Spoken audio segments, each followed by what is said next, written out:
What's up, everybody? 3 steps to Dodd-Frank compliance. This is something that has a ton of misinformation out there. So what we're going to do today is we're going to talk about what you can't do, what you can do, and what you should do. So stick around. We're going to get right into it right after this. Propelio TV is sponsored by Noble Mortgage and Investments, Batch Skip Tracing, Think Multifamily, CreativeCapture.com, and Lifeiner.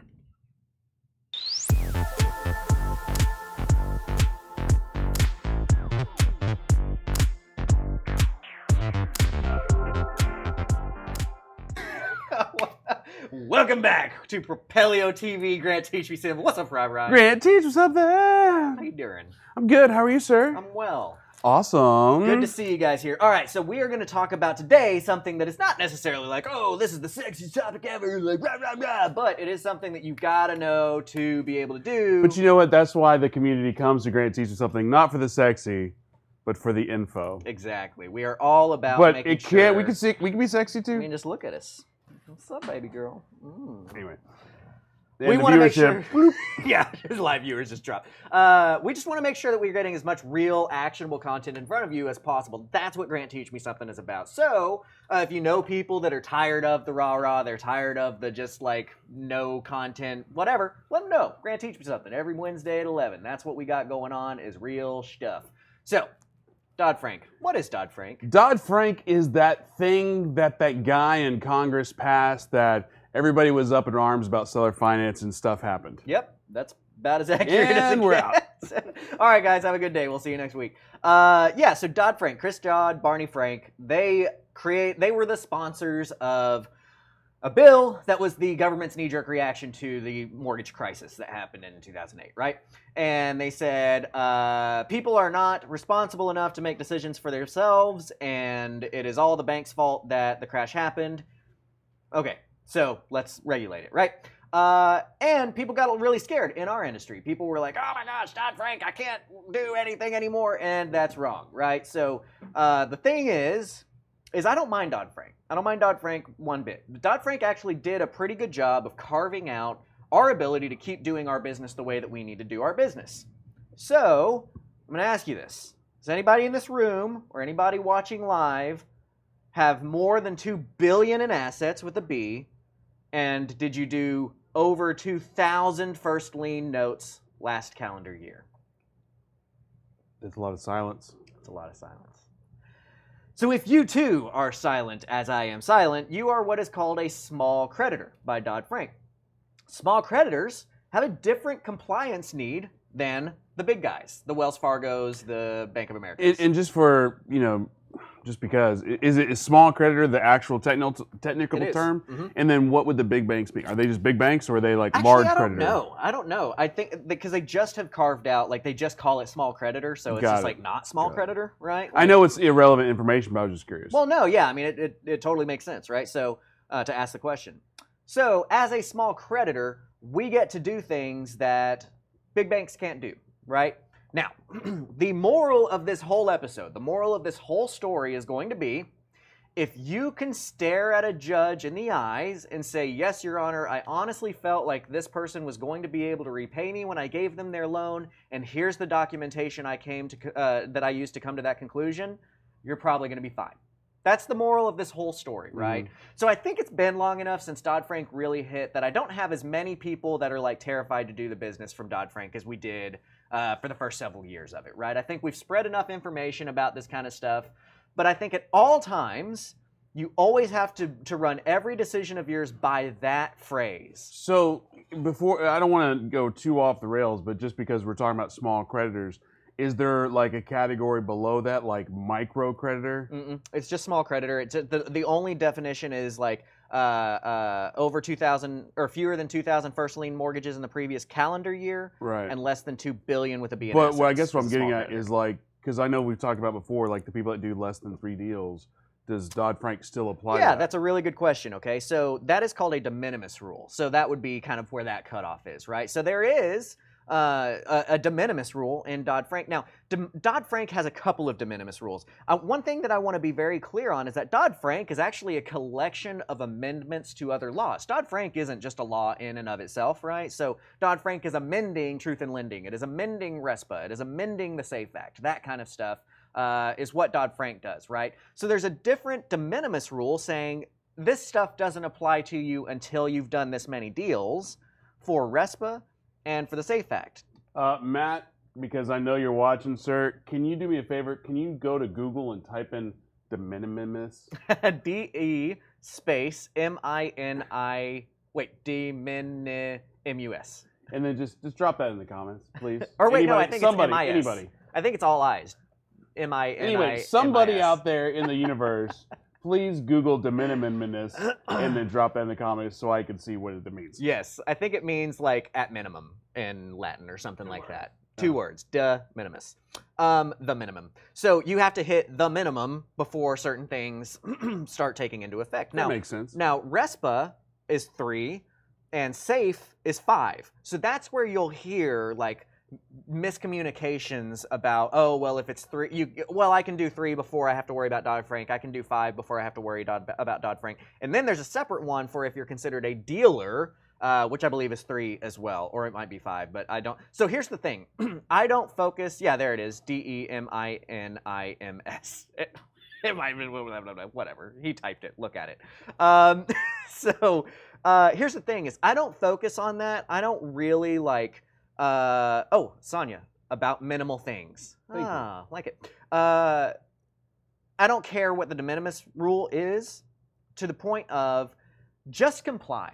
So back to the kind of circling this all around and tying it all together, it is super easy for a small creditor to comply, and you charge that compliance fee to your buyer. Your buyer pays for the compliance fee, and from that, you get the court protections, you get a much more valuable note to sell on the back end, because these notes that we're creating are marketable assets that can be sold, and we'll get into more of that. Actually, I might do that in 2 weeks, 3 steps to a note sale. So if you have gone through the Dodd-Frank compliance stuff of using an RMLO, we'll discuss that a little bit, to gather the information, give you what's called a qualified mortgage, then your note's going to be worth about 15% more than if you didn't have that stuff, even if you weren't legally required to get that stuff done. Right? So even if you're pre-de minimis, if you've only done 1, you've only done 2, and it's not required for you to go through any of these steps, if you then try to sell that note and you don't have all of the documentation I'm talking about, you're going to get about 15% less on that note sale. Just because you're not as your package, you're Go ahead, say it in those words. I want you to say because the product that you're trying to produce or sell is not as sexy because the paperwork's not there. Exactly. Even though the numbers may make sense, the numbers may be better than other deals, but because you don't have like an RMLO package on it, it's kind of like, well, right. It is. It's like trying to buy a watch without a Rolex without the certification. Boom. Tommy with the knowledge. Drop yourself an old gold, your own gold nugget. And I love how it's not when he gets the he's like victorious. I have a good one. That was a good one. Yes, it's like trying to buy a Rolex without the cert, right? It's a Rolex, but you're gonna get a lot more for it with that paperwork, right? Right. So that's a really good analogy. That's one of the reasons why my notes get such a good offer on them, is that they're papered up correctly. That's kind of you'll hear it phrased that way in the note industry. How's it papered, right? We got good paper. I got documentation. I've got my servicing has been tracked, and I can get a large offer for it. So as a small creditor, super easy to comply. We'll talk about what you should do at the end. That's where I'm going to wrap it all up. Like, I'm going to give you information in this section about what not to do, next section about what you can do, and then in the third section of what you should do, and that's going to include the RMLO process and papering it up correctly, right? So, again, quick recap. Dodd-Frank came out as the mortgage regulations. It's really easy for us to comply, but we just have to know a few things in it, and at the end of the day, we'll talk about how to package that all together for you. So what can't you do? Let's talk about things that you can't do. This is a fairly quick line of conversation, but I'll start with a lot of the misinformation that we'll hear, right? So have you ever heard somebody say, oh, you can't put somebody in at over a 43% DTI? Can you explain what a DTI is? It's like debt. My brain is broken. Right. Debt. You're insurance, right. Debt to insurance and interest, and then there's income. Taxes, and then income, and and like Now he's just I think spitting there's out like I words. mana and like debt to income estrogen. ratio. The DTI is your Words. debt to income ratio. So what that Words. means is if you look at all of your long-term debt and you compare that to your gross income, the pre-tax income, what is that percentage? Okay. So long-term debt does not mean like your phone bill, but it does mean your car bill, right? Something that's going to take you, I forget what the exact definition, I think it's over a year. But credit card debt plays into that as well, like your minimum payments. So all of your long-term debt compared to your gross income, what is that ratio, percentage-wise? A lot of people will say, well, you can't do a borrower, you can't lend to a borrower that has over a 43% DTI. We should have got some graphics made. Wrong. That's Thomas is. That's one of the things that I've known Thomas for a long time, and as he'll be talking to him, sometimes he'll just start interrupting you. Wrong, wrong, wrong. So that's going to be what we're using today. Wrong. You can lend to somebody with over a 43% DTI as a small creditor. I feel like now is as good a time as any to say we're not lawyers. When it comes to any kind of law, whatever, consult an attorney or read the damn law yourself. Yeah. Because I think that's a huge thing in this industry, especially in real estate, where everybody assumes because they heard through the telephone. It's like, just read it yourself. Like, yes, get the information here, but use that as the entry point to read it yourself and verify what Grant is saying. Exactly. Not just like, well, Grant he taught me. It's like, and to that point, I do want to say though, that's some of the most valuable information you're ever going to get, the most valuable advice you're ever going to get. I did read the law. I don't think Chris Dodd or Barney Frank read the law. I read Dodd-Frank from start to finish, every word of it, with our industry in mind, right? I am no longer, I let it lapse, but I was a nationally licensed RMLO, mortgage broker. I created the largest RMLO service in the nation and then sold that company. I know what I'm talking about when it comes to this stuff, but trust but verify, right? If you have any questions ever about this and you're like, but that's not what I heard, and you want to comment on it, if I have the time, I mean, I will show you the part of the law that backs up what I'm saying. I am not that guy that's out here that's like, oh, you can't do this, and you're like, well, prove it, and they're like, well, hold on, I got a call coming at you. I will say, pro tip real quick, if you do have questions on this stuff and you DM Grant, he may or may not answer you, but if you want answers to your question, drop it in the YouTube comments, because guess what? He will answer, because I will text him and say, you need to answer this question. Yep, which is wonderful. Very helpful for you guys. So, Pro tip. So, I have read Dodd-Frank. I was a nationally licensed RMLO. I have originated over $80 million worth of seller-financed mortgages under Dodd-Frank's laws. So, there's my rap sheet. That's why I have authority to talk about this today on this. Okay, so the 43% DTI thing. You can put somebody in. As a small creditor, we actually don't have a cap on our DTI. So the thing that I like about Dodd-Frank is, as a small creditor, I'll go back to the phrase of, if you can say, yes, Your Honor, I honestly felt like this person would be able to repay me, and here is the documentation I came to that conclusion with, which is going to be what the RMLO gives you, you should be fine, right? Dodd-Frank carves that out. They let us use our brains to lend in a way that makes sense for us. We just have to consider and verify. Those are the actual words that Dodd-Frank uses for a small creditor in, like, what is the DTI cap? It's consider and verify, okay? So what that means is you look at it, you verify it using somebody like an RMLO, and you say, okay, that's cool. You've considered and verified, you're compliant with Dodd-Frank. Now, let's talk about logic, okay? If I'm going to lend to somebody who's making $1 million a month, and I want to put them into my house at 97% DTI, do they have enough money to pay their groceries and their gas?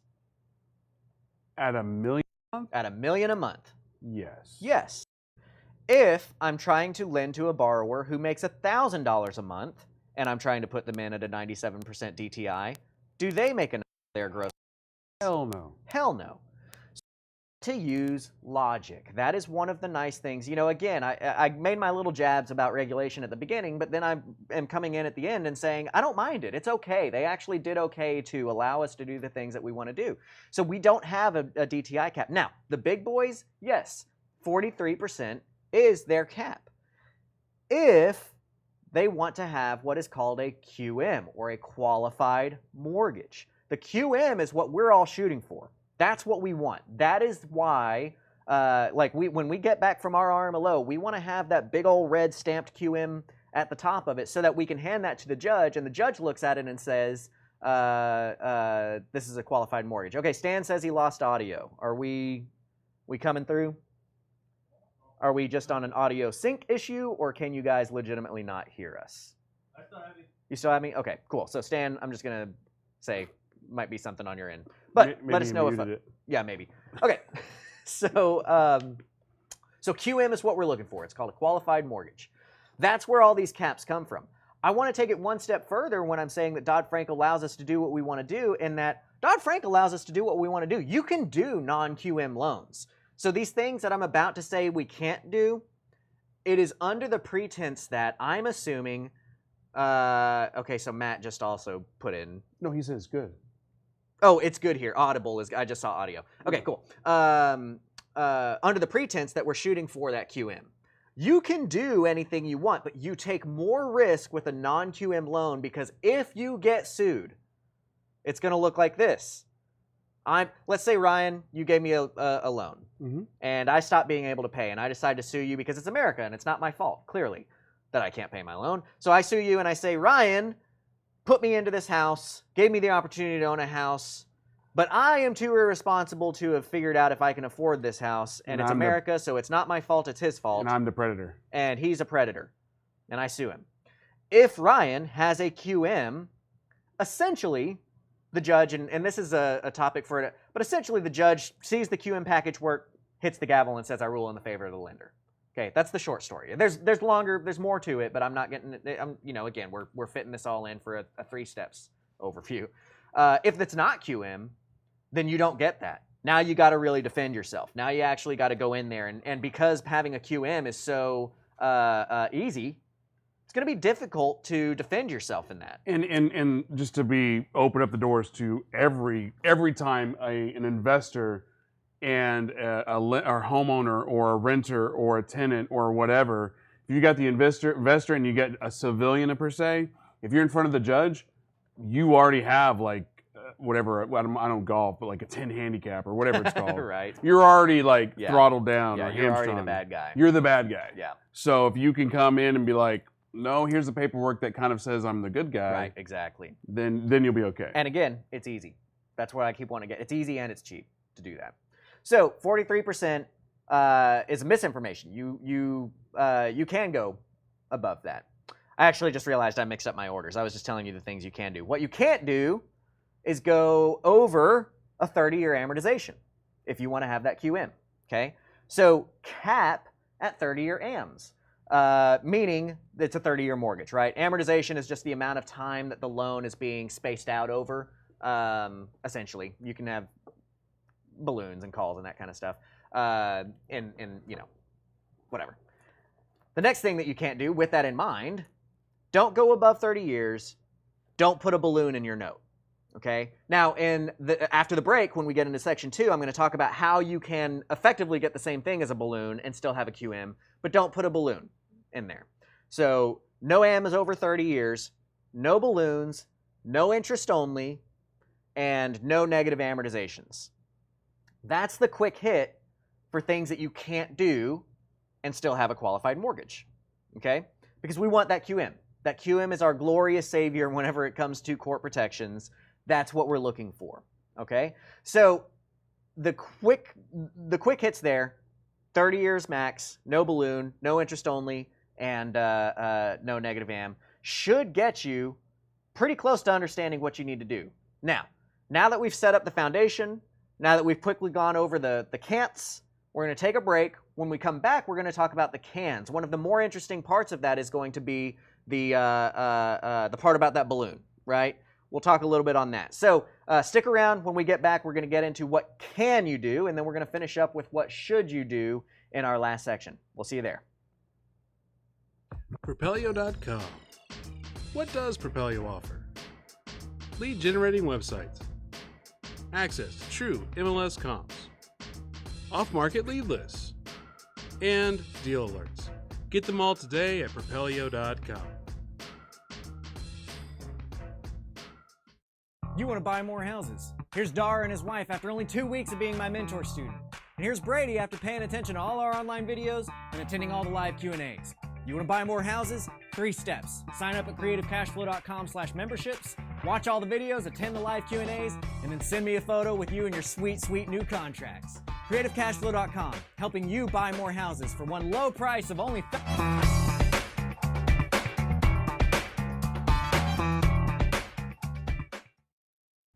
And welcome back. I hope you enjoyed those sweet, sweet deals. I love having you guys here. Thank you guys so much for engaging. We like these questions. We like having people engage with us. If you're watching on YouTube and you have not subscribed, be like Mr. Cool, Mrs. Cool. It's not there anymore. Dang it. Somebody subscribed as we were live. That's like makes my heart flutter. Yes. Oh, 4791. Whoever was Mr. or Whoever Mrs. won. 47 or 91, comment now because I want you to be congratulated for being Special. awesome. So yeah, subscribe here. If you're listening to this on the podcast, please go to the description, click on the links, go to YouTube, engage with us there. We love this engagement. We love getting you guys to that next level. Our job is to help you buy more houses and to remove obstacles between you and making money in real estate, and that's what Grant Teach Me Something's all and the about. only way to get Grant Teach Me Something to answer questions, either pay him or ask questions on the video. Which is not, the guarantee is to pay. Oh, there we go. The ask questions on videos is the, it'll probably happen. But it's got to be relevant. CreativeCashflow.com, that's where I'm from. Check me out. And because we hadn't played that game in a while, guess what? Oh my God. Our prices are going up. I actually got the copy back from my copywriters that our page is going to be changing. I've been waiting on the tech team. So get in now because the price is about to go up significantly from $650, which you're getting 20% off of, to $12.95 for just a 1-year membership. Listen, the 2022 is coming right around the corner. So better sign up before 2022. All right, let's get into it. All right, so what can you do, right? So basically, you can do friggin' anything you want. You can do anything you want, all right? That gets back to what I was talking about of like, you don't have to be restricted by the QM.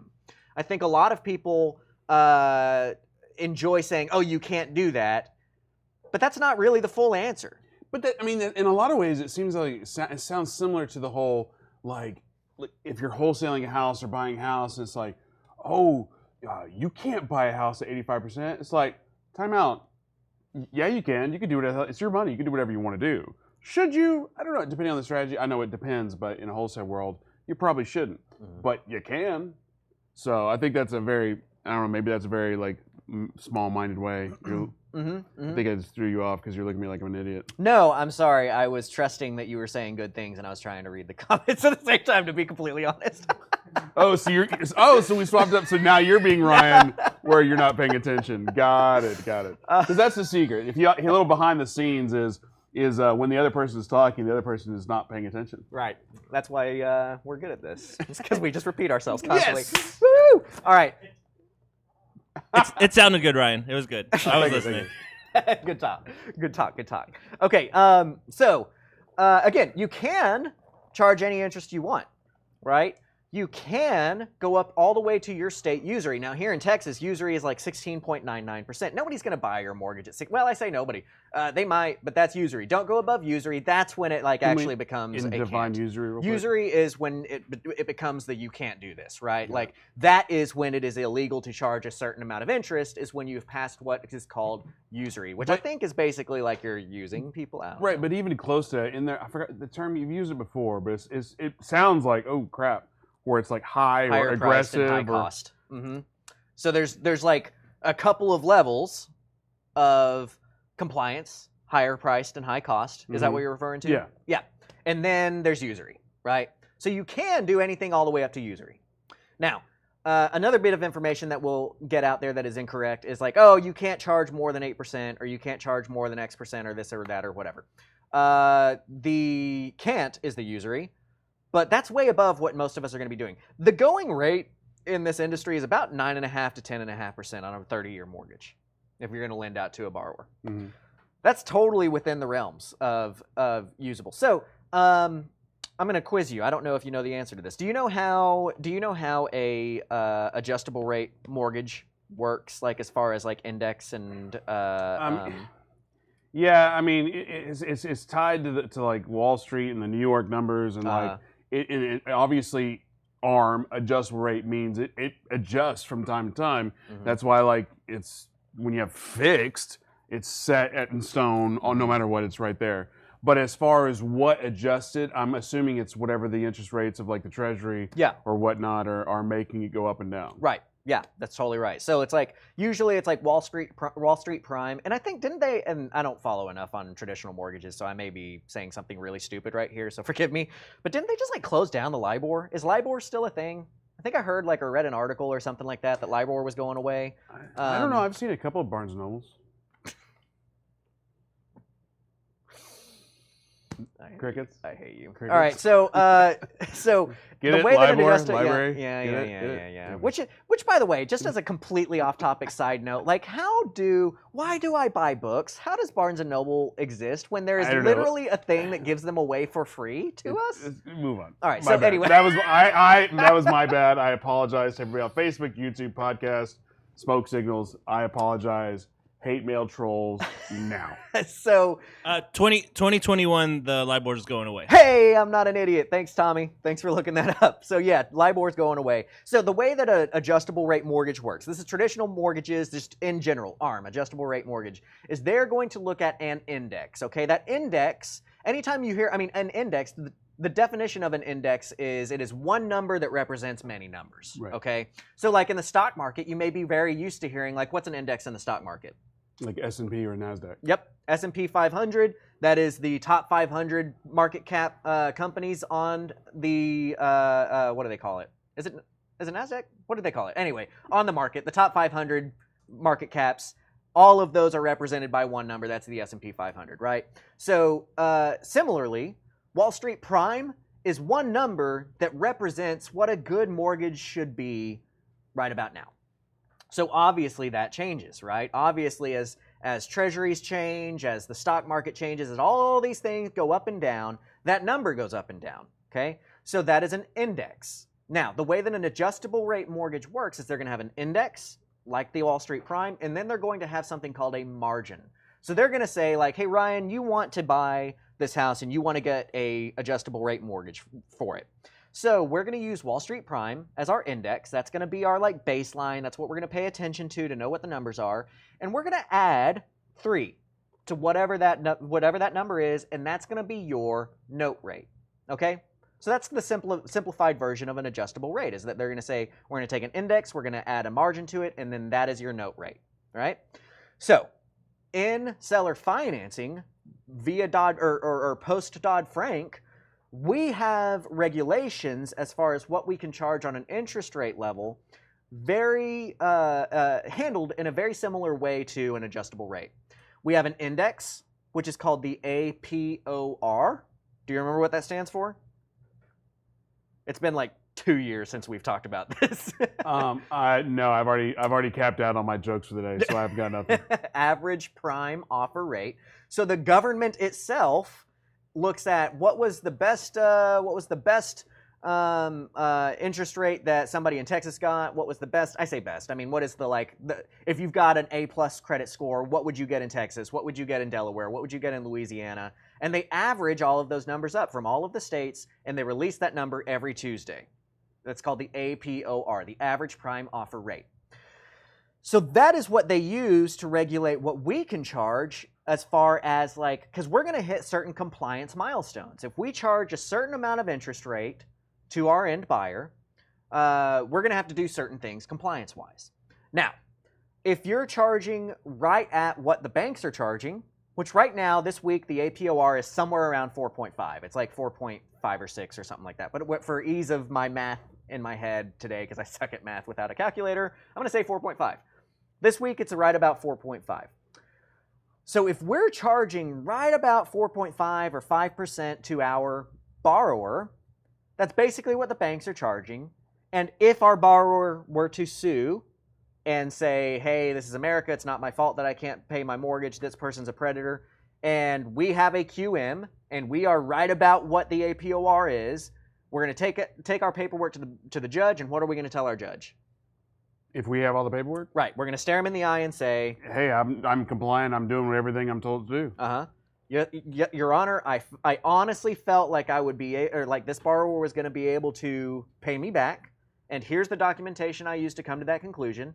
The judge is going to see the QM on there. She's going to see that the interest rate is right about what the banks were charging, and she's going to say, okay, cool, swing the gavel, boom, I rule in the favor of the lender, done. That's called safe harbor. That's why QM is so important, is because if you are in the safe harbor, they're like, look, we're not even going to mess around with entertaining all of the nitty picks, whatever. The QM rule, the phrasing of what the Consumer Finance Bureau, the CFPB, they're the people who are in charge of enforcing Dodd-Frank.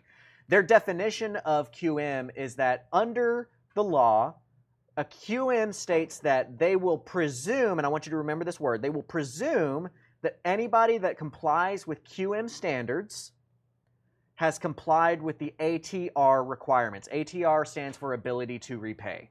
Okay, so in the law, there's a thing called ability to repay, which is very obvious. Like, what do you think ability to repay is? Well, did this person have the ability to repay? If you have a QM, they will presume that you have complied with all of the ATR requirements. They'll swing the gavel, you're done. So basically what you're saying is if you just do this one thing by getting an RMLO and they fact check, they do this and blah, blah, blah, if you're ever in a situation where you're in front of a judge, the judge is like, well, even if there's like 1,000 more steps, I know there's not, but 1,000 more things behind it, that first thing is like, well, they're good. Yeah. Even though maybe the next 1,000 things have never even been touched or whatever. Right. They're just assuming. Maybe that should have been my clickbait title. Do this one thing and win all court battles. Get your QM. It's super easy. Okay? One simple way to win your court battles. So if you have that QM, you're exactly right. They just end it right there. Now, we, as seller financers, should not be charging what the banks are charging. That's one of the big benefits to our business, is that we have the ability to charge a lot more, right? Like I said earlier, the going rate is about 9.5% to 10.5% that we're charging on a 30-year mortgage, okay? So what I want you guys to do is I want you to be in that next milestone of compliance, where we're charging more than the banks charge, and we're going to cross over a certain threshold, which then puts us into higher priced mortgage, okay? And I want you to pay attention to the word priced, not the word higher, because if you pay attention to higher, you're going to get confused here in just a second. So I want you to be a higher priced mortgage, which means that you're charging 3.5 more than the APOR, okay? So APOR is 4.5. And if APOR is what again? Is the average prime offer rate. That's the average of all the A+ mortgages in the states, averaged out, released every Tuesday. Add 3.5 to that. We got 8. So if you're APR, and I know I'm saying a lot of things that sound the same, APR, APOR. APR, you know this from all the car commercials. You know this from ever hearing a mortgage commercial. APR is a way of looking at your interest rate while still including all the fees and crap that you had to pay to get that loan. APR is kind of because like one thing that unscrupulous lenders would do in the car business and in the mortgage industry was they would say, yeah, I'll give you a 1% mortgage, but you got to pay me a $10,000 origination fee to get that. So like they're still yielding way more than 1% off of you. They're just charging you a fee that they get to hide, right? So the government came in and say, nah, we're not going to play that game. We need to include everything that this person has to pay in order to get that mortgage in their number that represents their interest rate. That's the APR. So you'll notice in every car commercial you ever see when they're talking about loan terms, they're going to say APR. They're not going to say note rate. Similarly, if you hear a mortgage commercial, it's going to talk APR. It's not going to talk note rate because that includes all of the fees and everything that people would have to pay.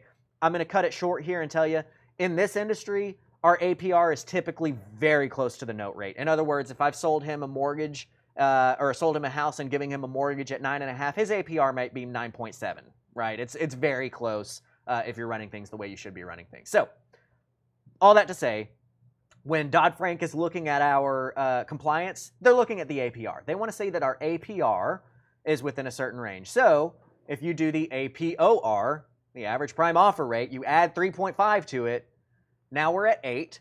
So if your APR is above 8, you are now a higher priced mortgage. Does everybody follow me on that? Did I do a good enough job of slowing that down, you think? We're going to hope so. It's complicated, and I know, but this is a numbers game. If you're a real estate investor, you're not a real estate investor. You're a marketer, and you're a numbers puzzle person. It's all about numbers, yeah. It's all about the numbers, and it's all about the marketing, right? So you got to get used to. That's the beauty of this format is you get to hit rewind. I will say, all jokes aside, like the part I think that's what confuses the most people is like, wait, okay, but I'm fixated on the APR number. I'm fixated on the APOR number, and then it's like, oh wait, I can add up to 3.5 on top of that? Right. I think you should spend about 2 minutes to really talk about the additional part exactly. of it. Because again, a lot of people get fixated, but that's the number. That's usury, or that's illegal, that's wrong. It's like, no, that's just what I'm able to do. So my job is to teach a man to fish, right? So I've just given you all the boring, stuff that goes behind it. That's a good question. That's where I do want to end up here, is I want to give you the why, but I'm also going to give you a what. Here's the real simple way to comply with it. The easiest way to stay compliant with all this, take the APOR, add 8.5 to it, and stay under that. That's what I want you to do, right? So right now we're talking about the can. This is I'm going a little bit into the should, okay? The can is you can charge anything you want. You just have to understand that once you pass APOR plus 3.5, you're now higher priced. And that means that you're in a different realm. You don't necessarily remember when we were talking about the gavel getting thrown, and when I defined QM, and I said they're presuming that you've done all the ability to repay stuff. So once you get outside those borders, it's like the gavel comes. It's about to swing. And they're like, wait, well maybe I should look at this more. Exactly. If you are a higher priced mortgage or above, now the borrower has something called rebuttable presumption.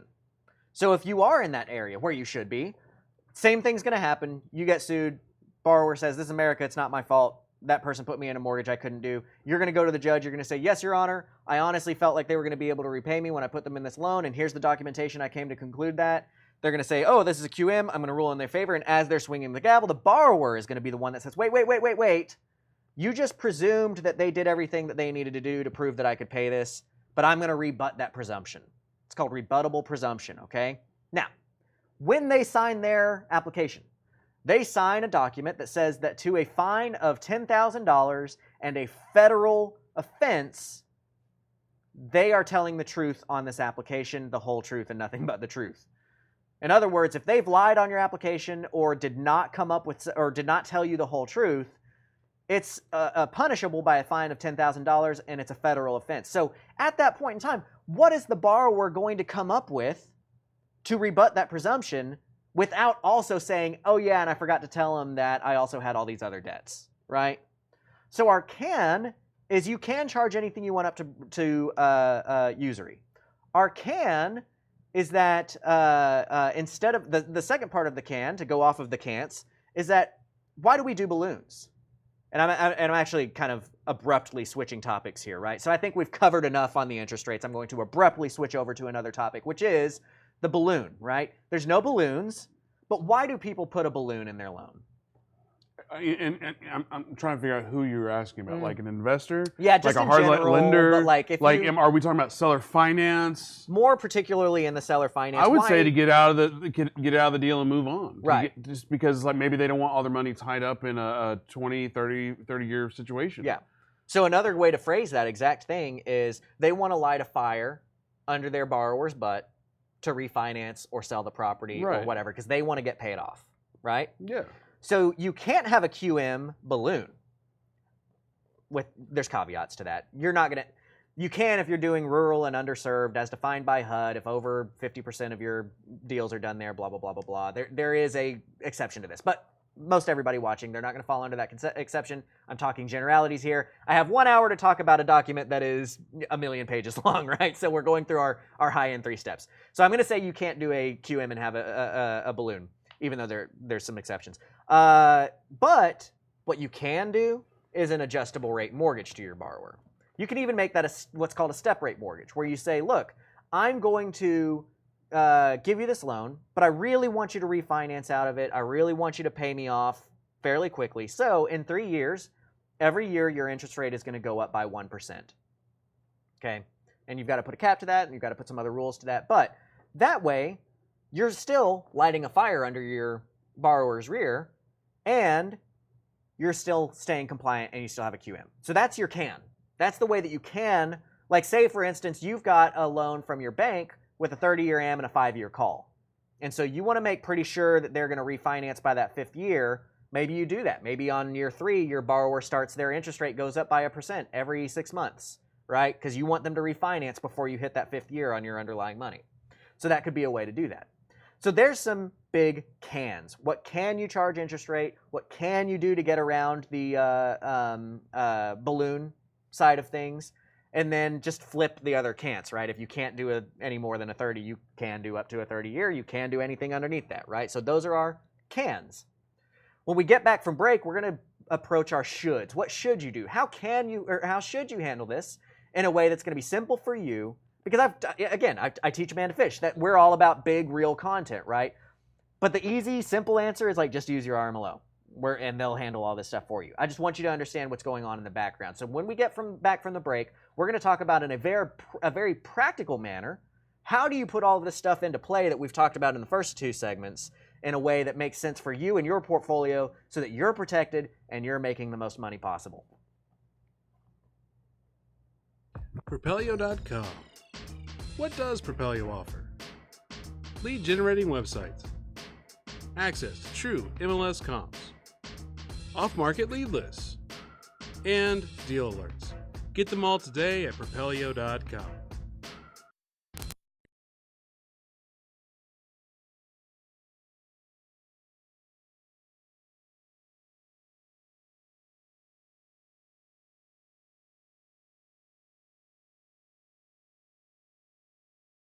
Memberships, watch all the videos, attend the live Q&As, and then send me a photo with you and your sweet, sweet new contracts. CreativeCashFlow.com, helping you buy more houses for one low price of only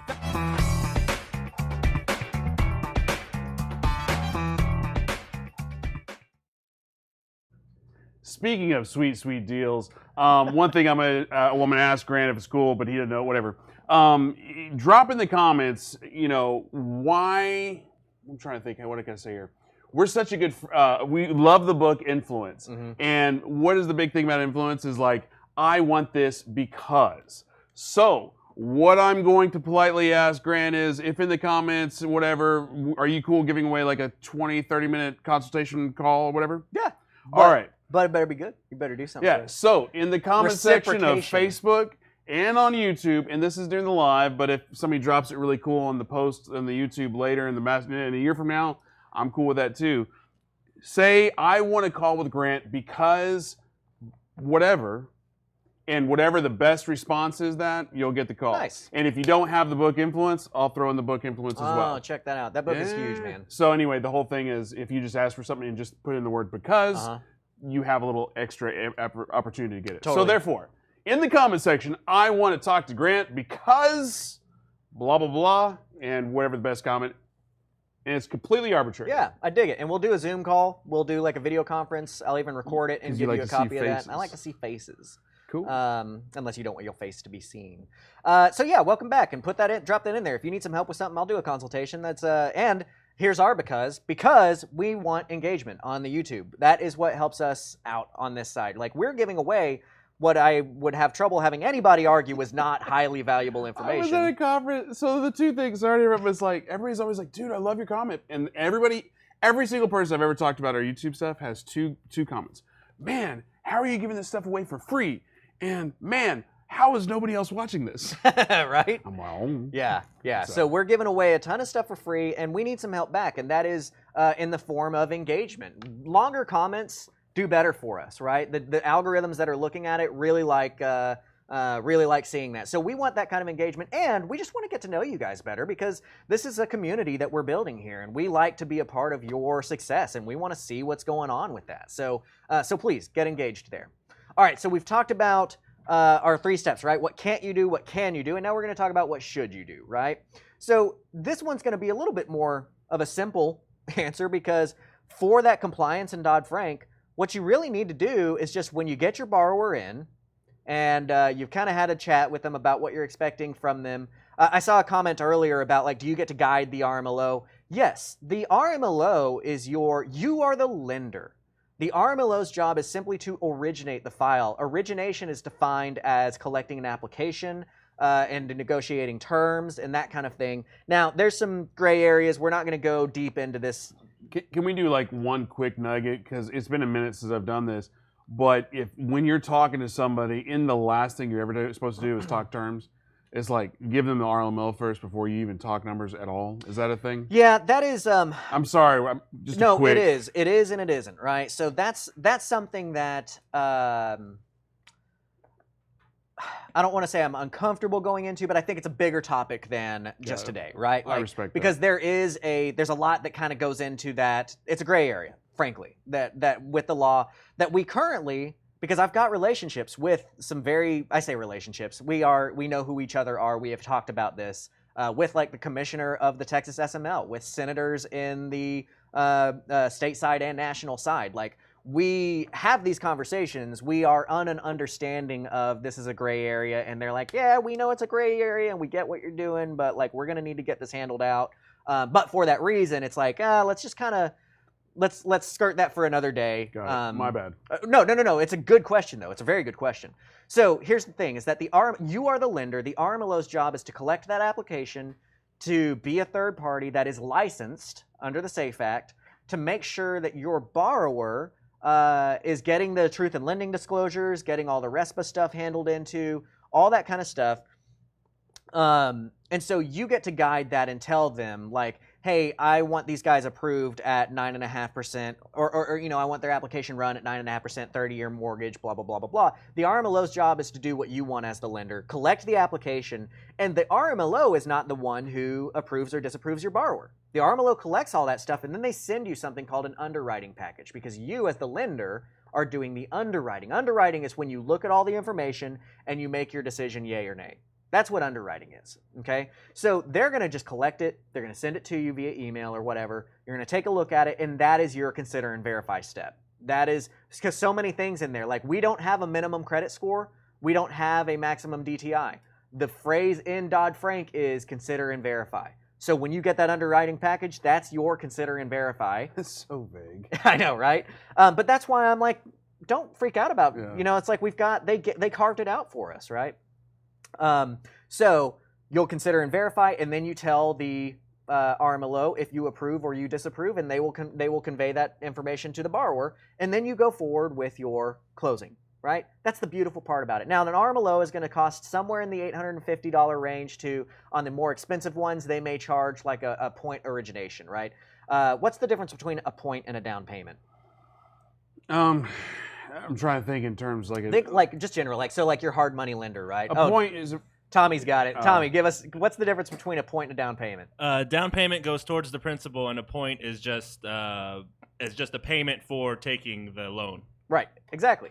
A point is basically a fee for it's an origination fee. It's saying for the right to get this loan, for the right to receive this loan, you must pay me 1%, but it's not going to affect your principal. Right. Whereas a down payment will. I feel like I need to like. The reason I sometimes slow on this stuff is like, I'm like, which bucket are we talking about? Oh, yeah, I totally get it. Because I know a couple of things. I don't know a lot, but maybe one or two But that's things. one of the challenges. And I hope that you guys, too, just to pat ourselves on the back here, I hope that you guys, too, appreciate, like what he just said. I don't think enough people really realize, like, how many buckets of different types of knowledge is a Ryan having to pull in to answer a question? Like, we get all these questions over here. That said, I forgot what DTI was.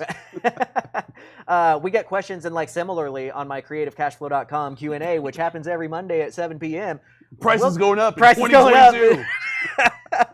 Really, I gave a week deadline. Next week is when that deadline should be up, but we'll see. But like anyway.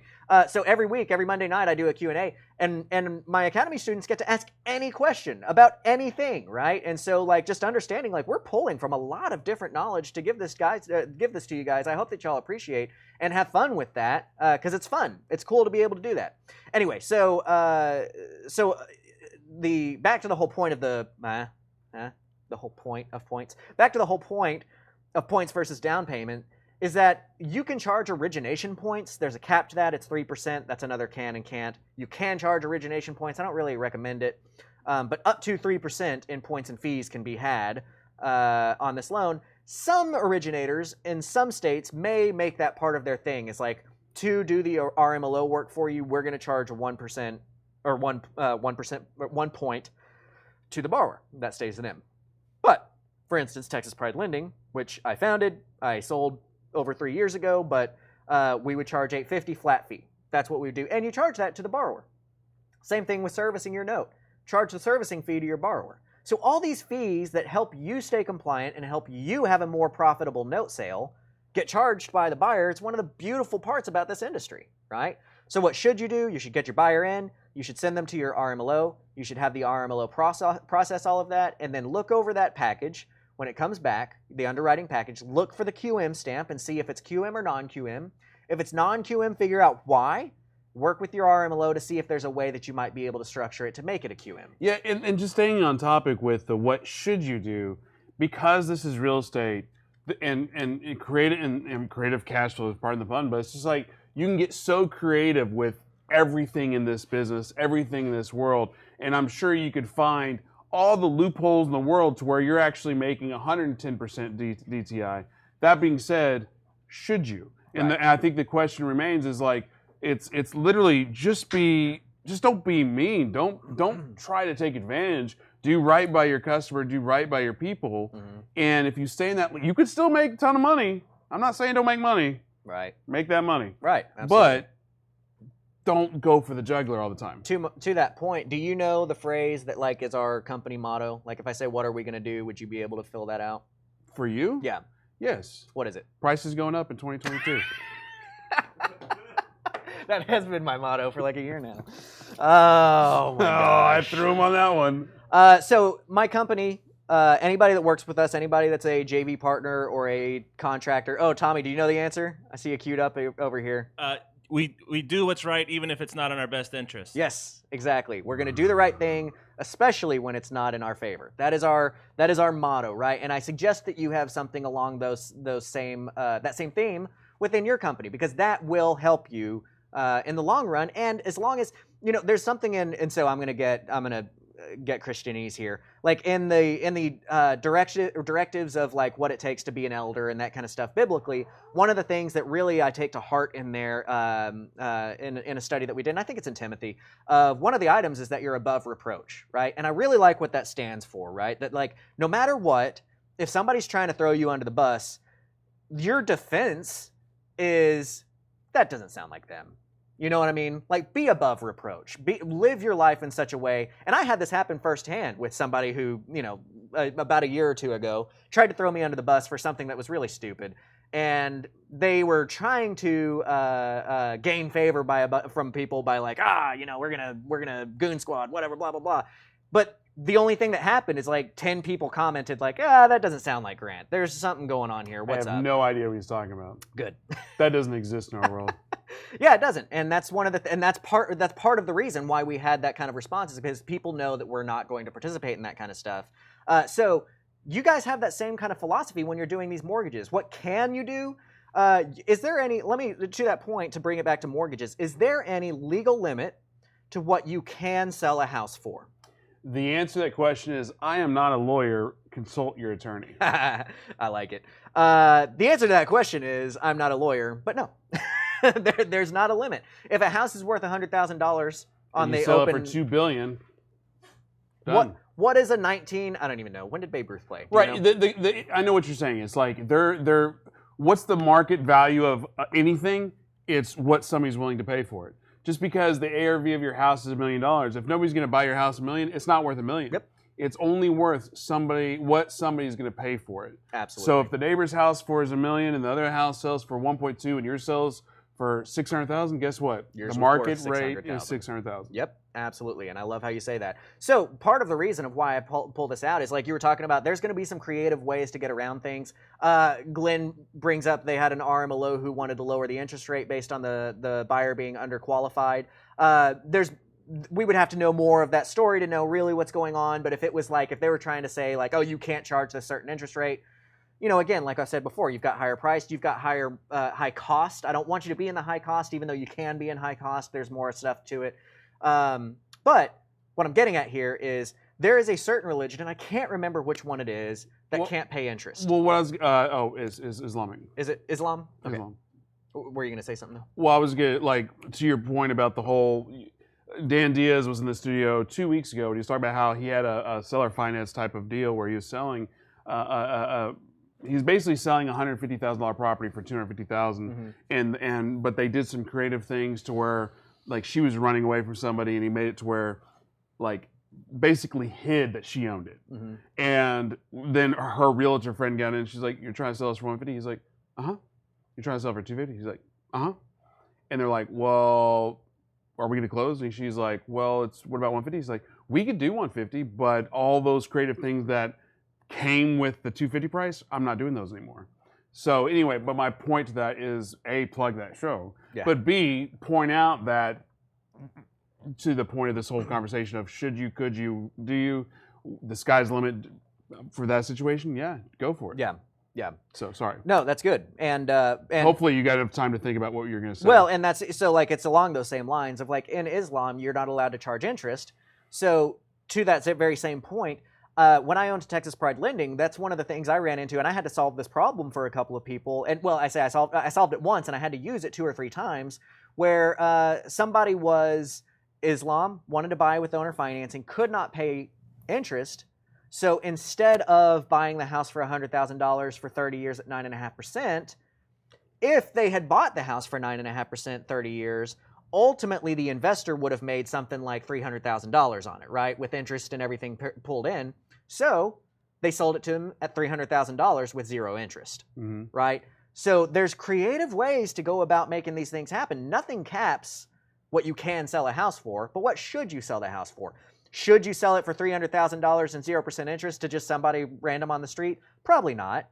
But whenever it's a request from somebody whose religion is keeping them from being able to do interest, and they're like, look, I know I will be buying this for way more than I will be able to ever sell it for or ever refinance out of it, but I'm not allowed to pay interest because of my religious beliefs, and I am okay with just giving you the interest that would have been paid as principal, then there's your should, right? So just being able to, again, I'm going to wrap it up here with if you can stare your judge in the eye and say, yes, Your Honor, I honestly felt like this borrower was going to be able to repay me when I gave them the loan, and here's the documentation I used to come to that conclusion, you should be safe.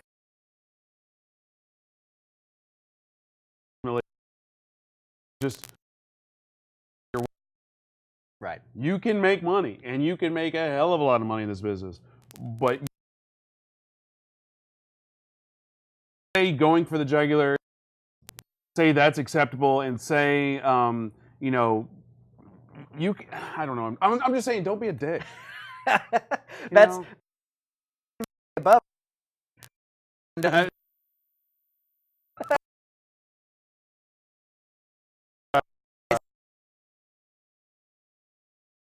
Able to have you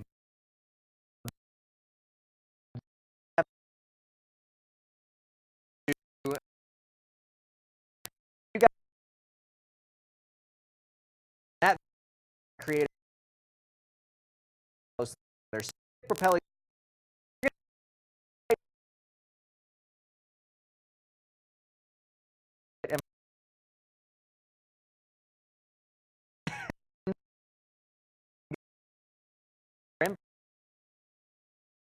you get that already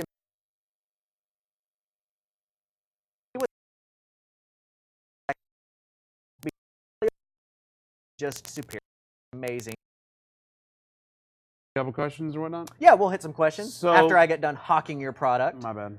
Second thing, check out propelio.com/academy. I've been appointed as the dean of the academy on there. Go to propelio.com/academy. We've got our MVP out there, our minimum viable product. You are able to currently see everything that's going on. Watch incredible education, and we are improving. We've got weekly meetings, and we've got my tech team, my copywriters are working hard to give these students get more. We've got some really education here in this near future to give you some even cooler stuff. Daniel's got an amazing pre-foreclosure module. I've got an amazing subject to and owner financing creative strategy module. Bryce McKinley does an amazing NLP module. Check it out. It's free. You sign up. It's free. You get to watch that stuff. I really encourage you to learn there. Let's hit some questions. Well, what I was just going to say, just a reminder, if you're watching right now, both YouTube comments, live chat, all those things, if you want like a 20, 30-minute Zoom call with Grant and the book Influence, if you don't already have it, just type in, I want to talk to Grant because, and whatever that because is, it could be funny, it could be real, it could be snarky. We're going to arbitrarily pick one, and then you'll get those things. Just want to give you all some more time to get that in there. As far as questions goes, Matt Smith, why do you do 9.5 interest? That's a good question. So, much like anything else, the market determines what you're able to charge on things, right? I have seen that borrowers have a mental block around changing from a single digit to a double digit interest rate. I get a little bit more pushback in the city. Now, when you're talking rural, it's a little bit easier to get that 10.5, even 10.99, whatever. It's got to make sense interest rate. But especially in the city, borrowers push back when you cross over that 10% threshold. So I stick at 9.5. A lot of people do 9.99. There's just kind of a mental thing there. The other side of things is that when we are pricing our payment, because payment is what determines everything in this industry, the PITI payment should add up, including HOA or whatever, should add up to be about what that house would rent for within about a 10% margin. Okay, so if it rents for $2,000, PITI should add up to be about $2,000. Now, if you are in a solid market, the best market for this type of strategy is going to be when you've got houses on that 1% rule. Can you explain what the 1% rule is? Well, it's not really a rule. It's like a rule of thumb type thing. The 1% rule is basically whatever the ARV of the house is. Say that after repair value of a house is $100,000, you could assume, or using the 1% rule, that the rental rates should be around $1,000. Conversely, if you know the rental, say a house rents for $1,000, you can assume or apply the 1% rule that it should be about a $100,000 house. Now, where that rule comes into kind of determining how you do strategies is, say the house is worth $100,000, but it rents for $1,800. You buy that and you don't wholesale it, you don't flip it, you keep that as a rental because you're getting $800 more than the 1% rule is. Mm-hmm. Conversely to that, if you have a house that rents for $1,000, rents for $1,000, but the ARV is $300,000, you're flipping that. You're not keeping that as a rental because, again, it always depends because maybe there's a crazy building that's about to move next door.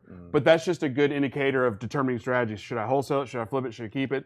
And the 1% rule just goes, okay, if it's 1-to-1, $100 to whatever, then boom, that's a rental. Yep. And that's a great way to kind of have a rule of thumb on your rentals. The best market for this is when you're hitting that 1% rule. What we have seen is that if you've got a $100,000 house that rents for $1,000, when you typically back everything out of that, and you look at the PITI payment trying to be $1,000 a month, that typically means that you're going to be charging 9.5% interest on a 30-year mortgage, right? So that's kind of an average of where we go. Now, what we're running into a lot in like the DFW market is that we're at like 0.75. A $200,000 house is renting for $1,500, which means that a lot of times our interest rates are going to be in the 8s or even in the 7s, right? So 9.5 is what we want, but that's just kind of a typical when I'm using examples. Tommy, can you scroll up is there anything on Facebook that we need to scroll up to that needs to be I don't think I saw any questions popping up on. Okay. On YouTube, Chris Z, when you're pricing it out and it comes up as 7.5%, do you just go with that instead? So you really just calculate the interest at the end? Yeah. So again, that's going to be a topic that we can go way more into detail with. That is for another day. But my end of the story, and Chris, I know, is a member of the Creative Cash Flow Academy, so I'm going to encourage you, Chris, to go into the Creative Cash Flow Academy videos and watch prefer P over I. I want you to prefer principal over interest. You can get the same payment by charging $90,000 and 7.5% as if you charged $120,000 at 9.5%. Wait, did I do that backwards? Lower interest, higher principal versus higher interest, lower principal, right? So it would be like you can get the same payment at $90,000 and 7.5% as $60,000 and 9.5%. That's the right way to say it. I would prefer you do the lower interest with the higher principal, because if they pay off the loan through selling the house or refinancing or anything like that, you don't get paid off of what interest you may have made in the future. You get paid off of what principal they owe you. Quick shout out, and I want to respect your time and the viewers' time. Jeremiah just got out of meeting. We'll replay this after the show. Yes, please do. Jermaine, I love this comment. Ryan is a commercial, residential, and marketing and art expert. I don't think that's true, but I appreciate that. As far as the I wanted to say, I don't know if you've seen some of them. My favorite so far is Mark Wolf. Me too. I want to call with Grant because done a few owner finance deals, not much docs, but at least got into action. Used logic, did right by buyers, but got out unscathed. I'm at the end of the deal with real world questions. I think that's a winner. I like that. Yeah, I was thinking that too when I saw it come up. So Mark, shoot me an email, ryan@propelio.com. I'll get you in touch with Mr. Kemp here, and I'll also get you a book sent out to you. So again, Mark, hopefully you're still watching, ryan@propelio.com. Send me an email. Everybody else, thank you so much for following or watching. If you want to follow me on Instagram, I'm Ryan S. Harper on Instagram. Follow Propelio on Instagram. Propelio. Comps, leads, websites, propelio.com. We have national leads, national comps, Driving for Dollars app coming out very, very soon. Hopefully, in 2022. I was just about to say that. I think ours is 2023, but soon. So we got that going on. If you're local to DFW or you're within a plane ride, July 9th, we have a epic meetup. Big lineup. It's going to be lead generation and marketing. The last event, we had Phil fly in from Atlanta. We had a lovely woman fly in from North Carolina. We had a May flying from New York, people flying from Phoenix. It's basically a quarterly meetup. It's a free meetup. There's free booze, free food, but people flying all over the country to go to it. And it's this next one is going to be lead gen, and the guys that we've got in front of you are ballers. You're going to get really good lead gen information. So come if you're there, if you're able to. And then on my side, creativecashflow.com, helping you buy more houses. Again, my job is exactly that. So we have the online academy. We've got resources on there for you. But the big thing is that every Monday night, I do a live Q&A for all of my students, and I just answer all the questions. Guys, if you're part of my academy and you appreciate the Q&A, drop something in the comments. That's that would help me. Drop something in the comments here of what you appreciate about that Q&A and what's going on there, because again, it's huge. I just spend that time with you every week answering any questions that you've got. And right now, it's a lifetime membership. What we're working on, which my deadline for my employees is next week to get this swapped out, is that when it switches, it's going to be $12.95 for just a 1-year membership to the Q&A. Right now, if you get in, it's $6.50 plus your 20% #GTMS coupon discount to make it $5.20, and you get a lifetime membership to the Q&A. So get in, get involved now. But it's really cool. It's a fun time for us to sit down and get everything handled up together. And I'll say one more thing, like if you're listening to the podcast, because I want you to be able to participate in the contest we do here, or if you're watching this on Facebook and you didn't win, or you're watching right now on YouTube and you really want an opportunity to get that call or get that book, the contest is over. Mark has already won. That being said, keep those comments coming on YouTube only. And if somebody has a pretty epic comment, I mean like Grant, bro, you need to talk to this guy. So I'm not saying there will be one or ever will be one, but there's a possibility of one depending on what that response is. So again, going back to earlier, if you enjoy this, help us out with likes, with shares, with comments. It's ridiculous that we have to ask for that. For the years I've watched YouTube videos and like, just shut up, move on. But it really does help. It really does tell the internet that this is worthwhile content. So that's it for me. Thank you so much, Grant. It's your show. Do your thing. That's it for me too. Thank you guys for being here. We are wrapped up now, and we will see you. Don't forget to come back next week, every Wednesday at 11 for Grant Teach Me Something. Have a good week. Propelio TV is sponsored by Noble Mortgage and Investments, Batch Skip Tracing, Think Multifamily, CreativeCashflow.com, and Life and Air.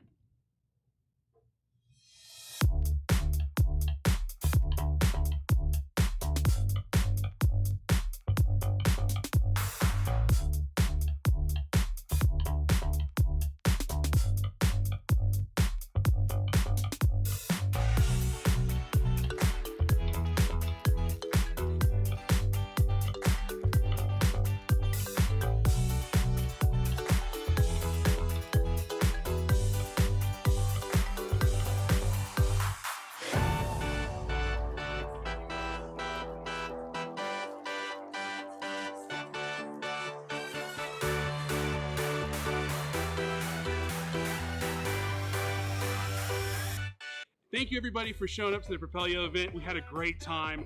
It's huge, as always. We love everybody that came. If this is your first event, jump on Facebook, jump on YouTube. Let us hear it. Let us know what your thoughts are. We love feedback. Anytime we could do something better, we want to do that. If this is your second event, your third event, your 10th event, let us hear that too. We're trying to create a community here where everybody comes